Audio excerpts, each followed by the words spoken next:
Sayyidina Salman Al-Farisi. Ini orang Persia yang diangkat menjadi keluarga Nabi Muhammad SAW. Luar biasa hidupnya beliau, luar biasa.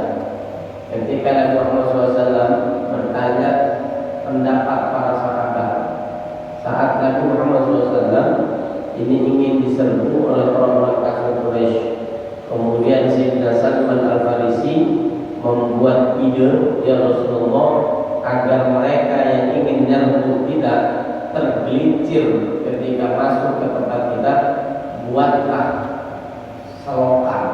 Tahu selokan? Parit. Parit itu beda sama arit, Pak. Parit itu idenya Salman Al-Farisi. Nabi Muhammad SAW itu senang dengan Salman Al-Farisi menyampaikan hal tersebut, ya, karena ini di luar daripada kebiasaan umumnya sahabat-sahabat menyampaikan pendapat di hadapan Nabi kita Muhammad SAW. Kata Sayyidina Salman Al-Farisi, syahrul Ramadan, bulan suci Ramadan, awwaluhu rahmah. Awalnya 10 hari pertama adalah rahmatnya Allah Subhanahu wa taala. Jadi insyaallah kita bagian dari orang yang mendapatkan rahmat dari Allah Subhanahu wa taala.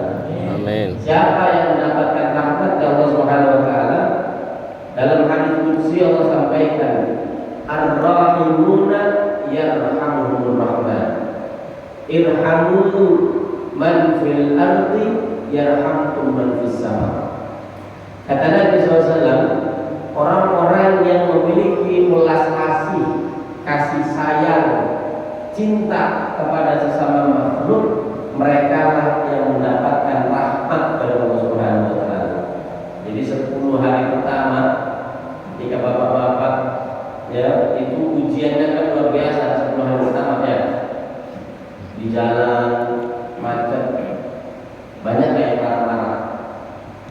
Banyak kan? Banyak. 10 hari pertama itu baru mulai puasa, ya, apalagi hari pertamanya banyak yang pengen buka puasa di rumah. Nah, sudah kesana kesini jalanan macet, ya, emosi tinggi dan sebagainya. Kalau kita balas dengan rahmatnya Allah Subhanahu wa taala, insyaallah di hari itu kita mendapatkan rahmat dari Allah Subhanahu wa taala. Ar-rahimuna yarhamuhumur rahman. Nabi Muhammad SAW itu dijuluki Habibullah, kekasihnya Allah Subhanahu wa taala. Karena apa? Karena punya rahmat yang luar biasa. Nabi punya kasih sayang yang sungguh, ya, sangat luar biasa. Sampai Allah Subhanahu wa taala menyampaikan kenapa orang banyak yang sampai saat ini cinta kepada Nabi Muhammad. Kalau diceritakan kisah Nabi Muhammad, banyak di antara kita yang mungkin sampai meneteskan air mata.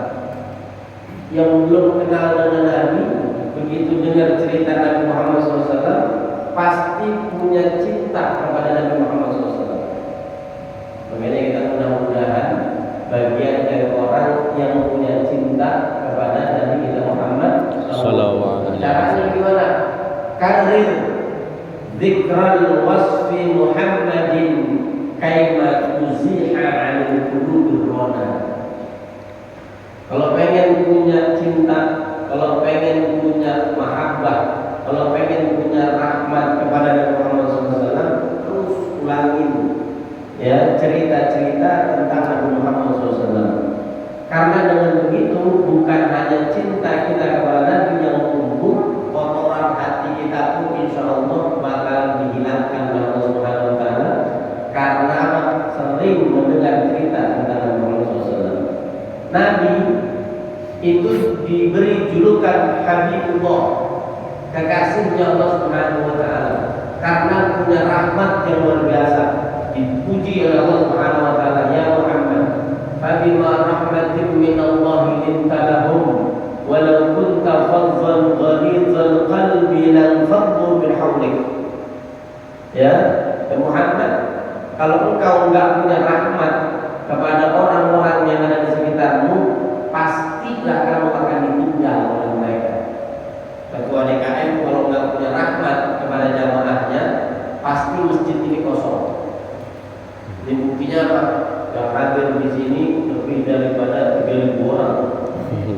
Amin. Ya, dan doibnya nggak kelihatan. Ya, karena punya rahmat, karena punya kasih sayang terhadap sesama, akhirnya apa? Orang tidak lari dari kita. Kata Allah Subhanahu wa taala, "Fa bima rahmatin min Allah linta lahum walau kunta faddan ghalidhal qalbi lan faddu min hawlik." Kalau engkau tidak punya rahmat kepada sesama makhluk, orang pasti akan meninggalkan kalian semuanya.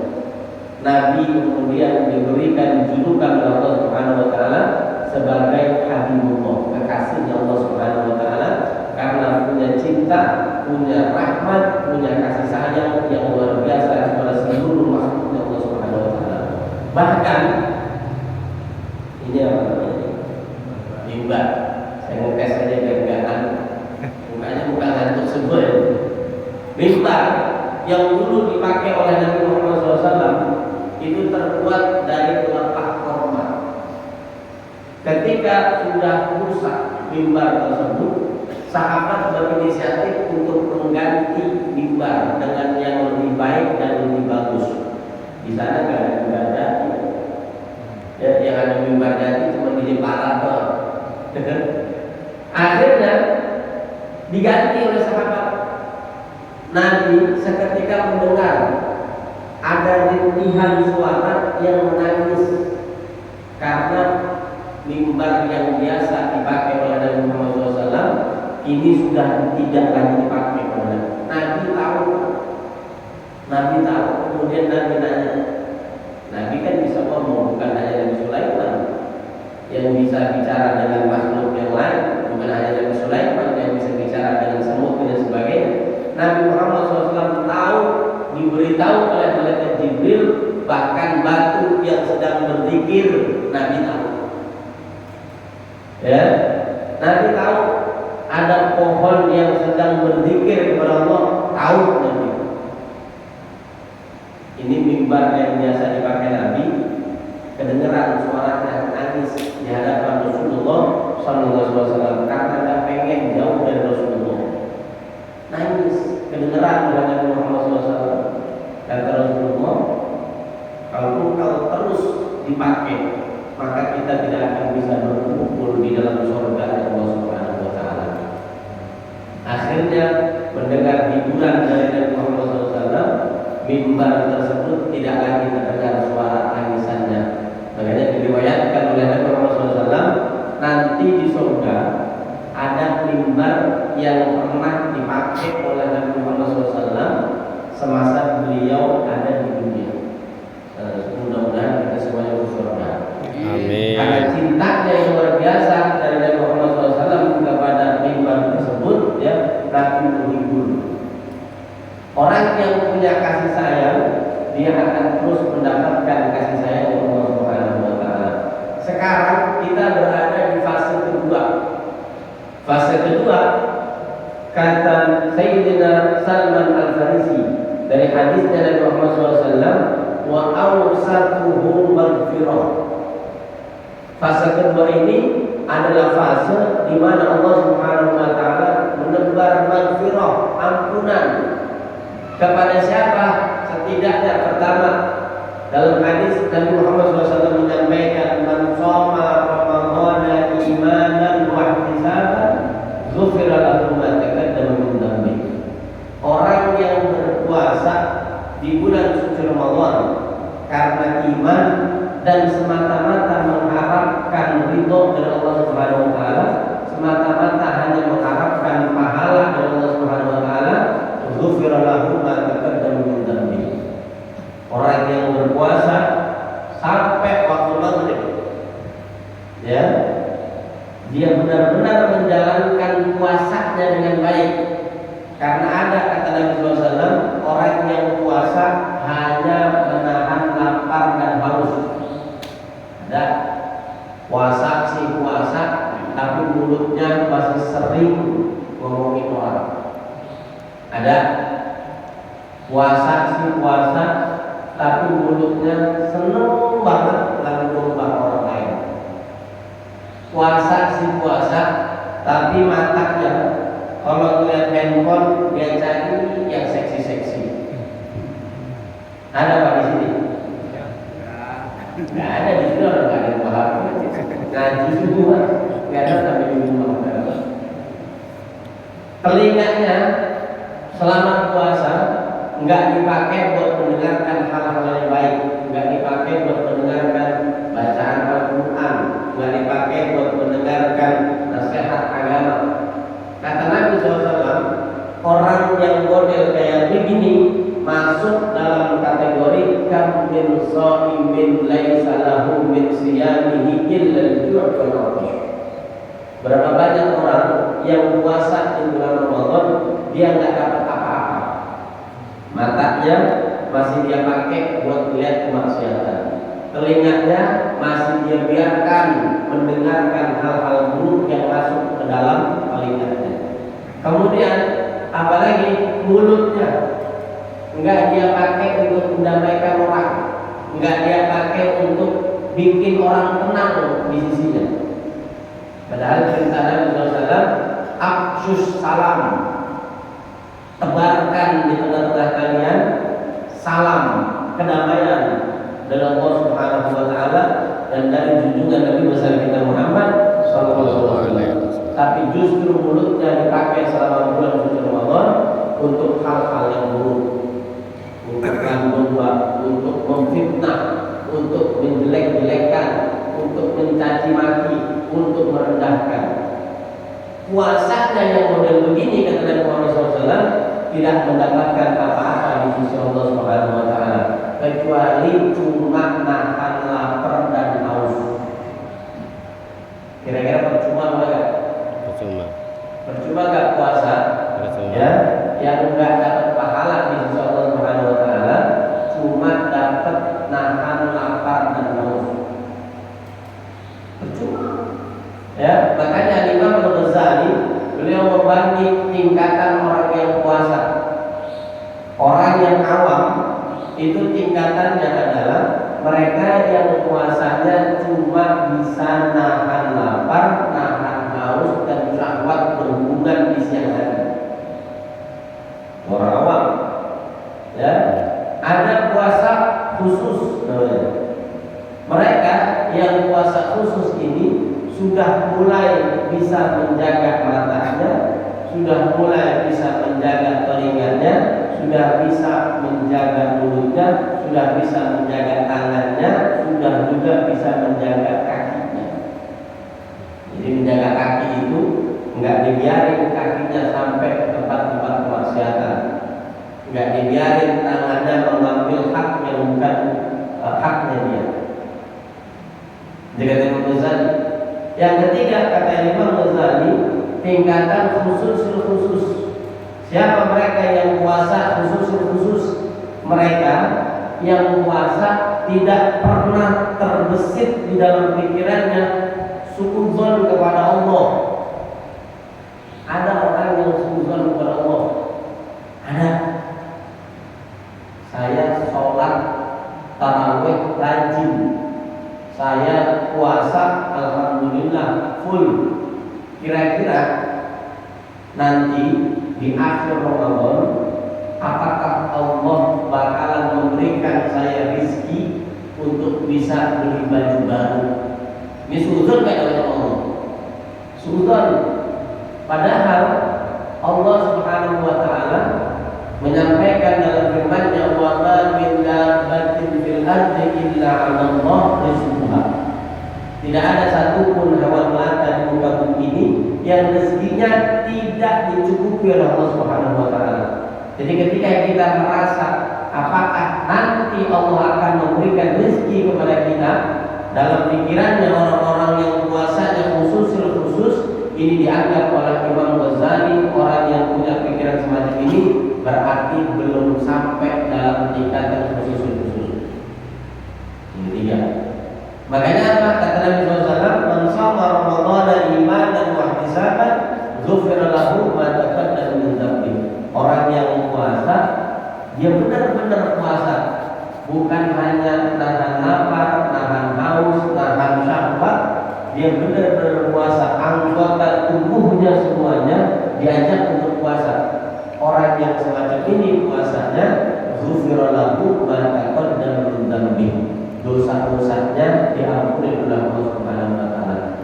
masih ada itu setengah, ya, setengah daripada fase kedua. Terus sekarang malam ke-16 malam, sekarang berarti puasa berapa? Puasa ke-16.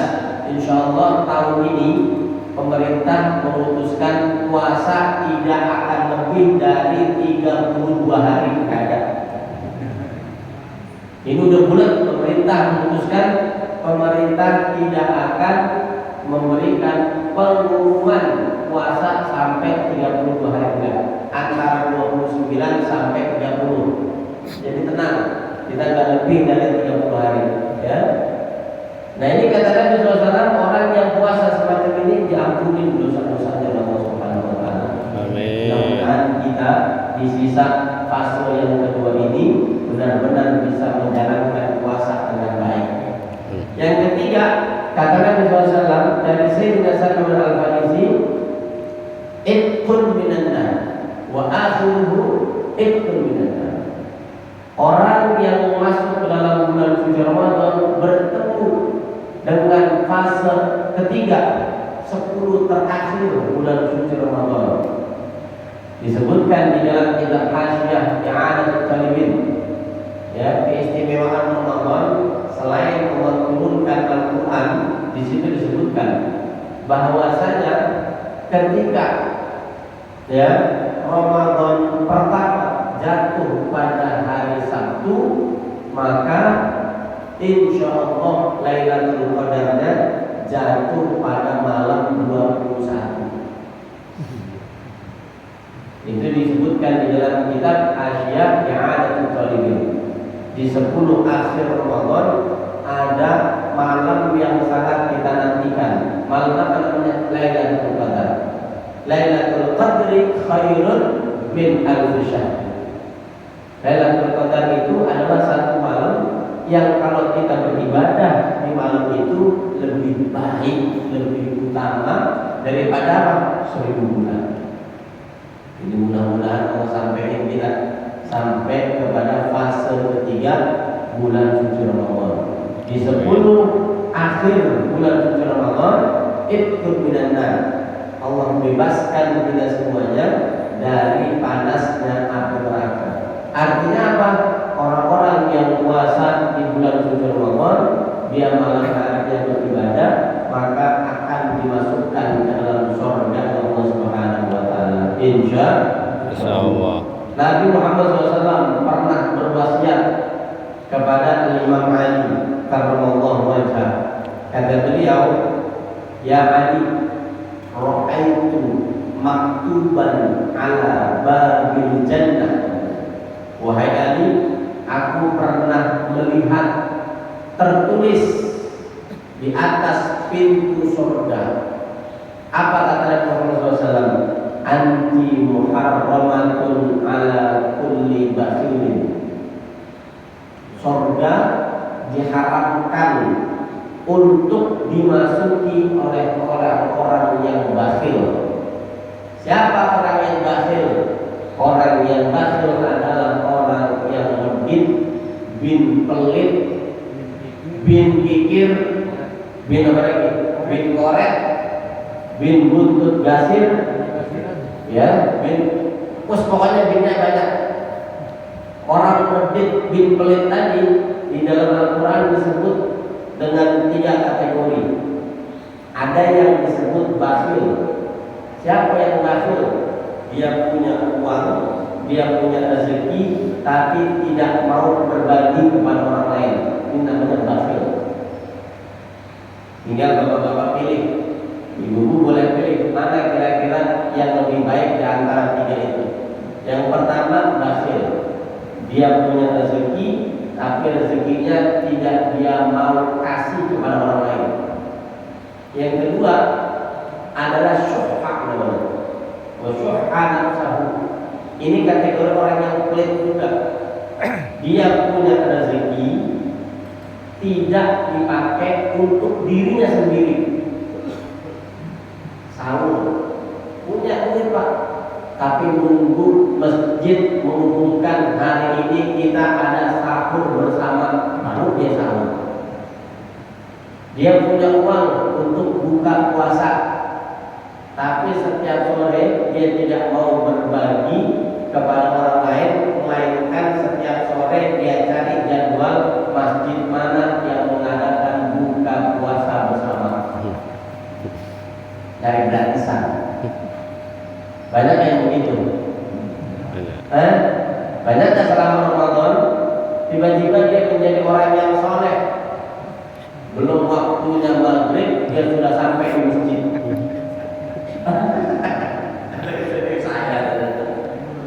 Ya, orang yang model begini namanya syuhana. Dia nggak pernah mau mengeluarkan uangnya, rezekinya untuk apa? Untuk dirinya sendiri. Dia selalu cari, pokoknya orang lain harus berbagi kepada dia.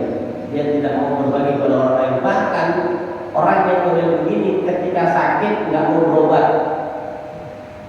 Dia nunggu nanti. Kata Allah dalam Al-Quran, wa idza maridtu fa huwa yashfin. Nanti tunggu aja, udah waktunya sembuh, kita sembuh sendiri. Disuruh berobat nggak mau. Padahal duitnya punya, rezekinya ada. Sayang keluarin rezeki untuk dirinya sendiri. Ada yang boleh begini? Ada? Banyak. Ya, banyak. Perhubungannya sempit. Yang ketiga yang lebih parah disebut dalam Al-Quran dengan kalimat qatura. Siapa qatur? Mereka yang diberikan titipan oleh orang lain. Saya titip rezeki ini, tolong berikan kepada si fulan.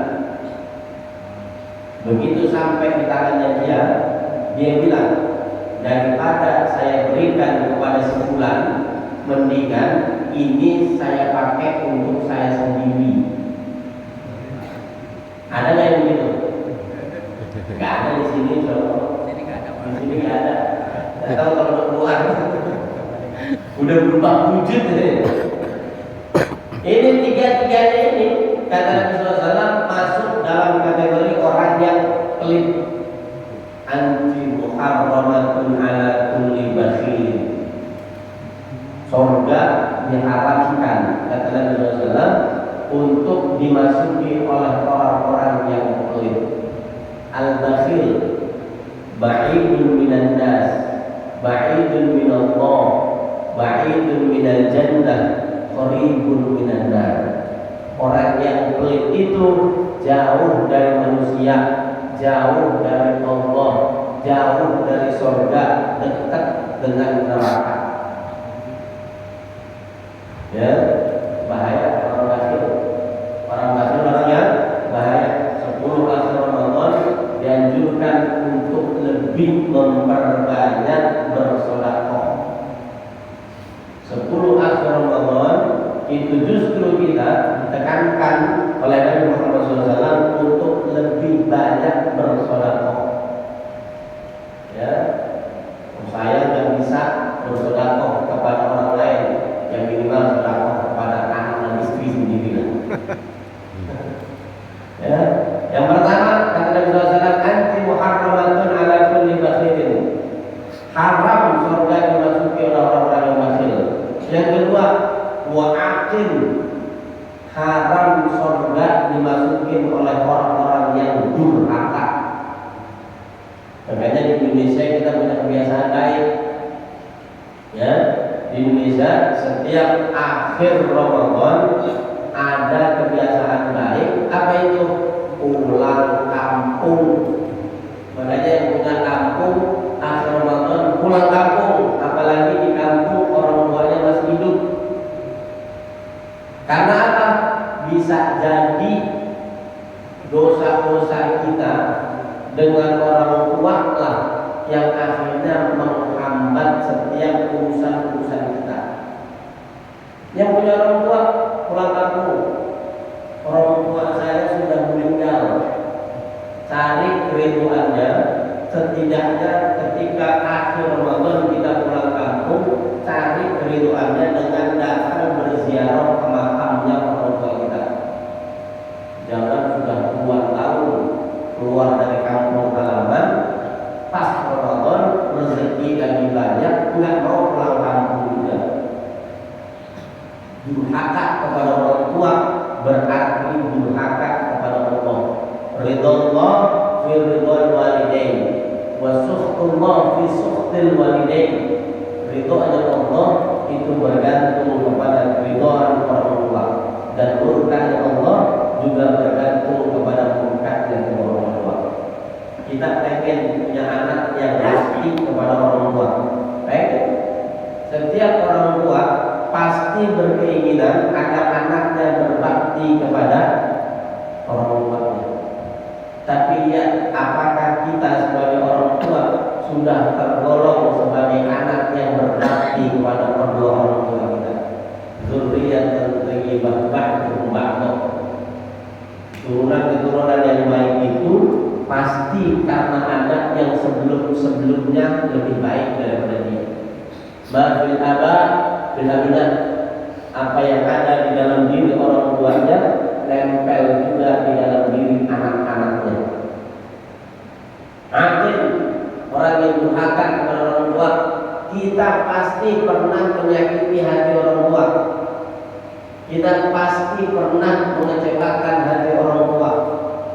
Maka ketika masuk akhir Ramadan, kebiasaan yang diajarkan oleh orang tua kita dulu, pulanglah nak ke kampung halaman. Kalau masih ada orang tua, tengokin. Bukan hanya tengokin, kemudian pulang bawa segala macam dari rumah kampung. Dari sini pulang cuma bawa satu tas, isinya pakaian kotor. Pulang dari kampung sama orang tuanya bawa beras, bawa apa lagi? Singkong, bawa pisang, belum lagi surat rumah orang tua dibawa. Ya, kan? Kita bawa datang ke rumah orang tua kita yang kita punya, yang bikin orang tua kita senang. Jangan sampai tergolong sebagai anak yang durhaka. Kalau sudah meninggal, datang ziarahin, doain orang tua kita di dalam kuburnya. Idza tarakal abdu ad-du'a lil walidain fa innahu yanqati'u anhu rizqa. Kalau orang sudah tidak mau lagi mendoakan kedua orang tuanya, nggak mau lagi datang berziarah ke makam orang tuanya, yang qati'ur rizqa, rizkinya diputus oleh Allah Subhanahu wa taala. Dapat uang gampang, tapi uangnya tidak membawa keberkahan. Punya keluarga, keluarganya enggak sakinah, mawaddah warahmah. Punya anak, anaknya selalu berani melawan orang tuanya. Itulah ciri orang yang tidak berkah dalam hidupnya. Putus rezekinya, artinya apa? Punya uang, uangnya tidak manfaat. Punya keluarga, seakan-akan dia punya keluarga.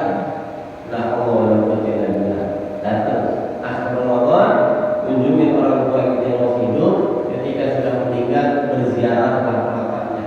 Fungsi daripada ziarah, kata ulama, idza daqat 'alaikal umur fa 'alaikum bi ziyaratil qubur. Kalau urusan kalian setiap waktu sering sempit, makanya orang-orang ahli sunnah wal jamaah ya itu menganjurkan untuk berziarah, terlebih ziarah ke orang tua. Jangan kita ke Wali Songo sampai orang tua setahun sekali tidak pernah kita datangi kuburannya. Dari jauh-jauh hari kita ngumpulin uang, kita ziarah ya sampai ke pulau ini, ke pulau itu, tapi orang tua tidak pernah kita ziarahin. Yang qati'u anhu rizqa, rezekinya diputus oleh Allah Subhanahu wa taala. Dan yang ketiga, kata Nabi Muhammad SAW, surga diharamkan bagi namam, orang-orang yang suka ngadu domba. Gak senang melihat orang damai, gak senang melihat orang bersahabat, gak senang melihat orang saling membantu. Gak senang ya. Senangnya ngapain? Gak musuh. Senangnya melihat orang bermasalah, senangnya melihat orang berkonflik. Alhamdulillah dari nama adu-domba. Si fulan begitu, si fulan begitu, akan bermusuhan satu sama lain, ya. Gak mau saling tegur sapa, gak mau saling membantu karena mulut kita yang senangnya